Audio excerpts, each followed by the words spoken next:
నమః శ్రీమతే రామానుజాయ నమః. శ్రీవైకుంఠ ఏకాదశి మహోత్సవాలలో భాగంగా పగల్పత్తుత్సవాలలో నేడు మనకి స్వామివారు కూర్మ రూపాల్లో దర్శనాన్ని కృపచేస్తూ ఉన్నారు. ఈ కూర్మ రూపాన్ని ధరించినటువంటి విధానాన్ని మనకి పురాణాలు ఇలా తెలియజేస్తున్నాయి.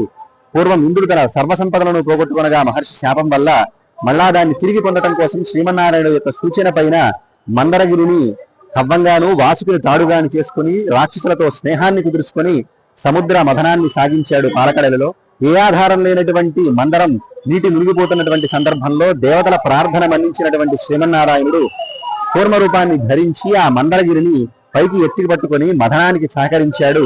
ఆ తర్వాత దేవేంద్రుడు సర్వ సంపదలను పొందినట్లుగా మనకి పురాణాల ద్వారా తెలుస్తోంది.